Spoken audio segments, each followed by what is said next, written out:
महतारी के सब भक्त लोगन के हरितेशवा के प्रणाम बा।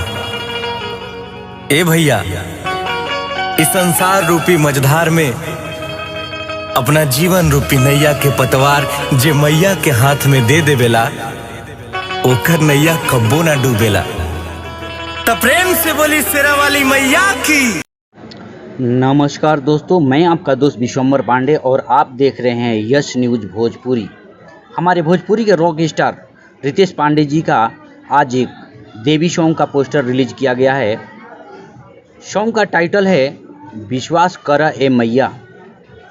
बहुत ही प्यारा सॉन्ग है। यह सॉन्ग टी सीरीज हमारे भोजपुरी से कल सुबह मॉर्निंग में रिलीज किया जाएगा।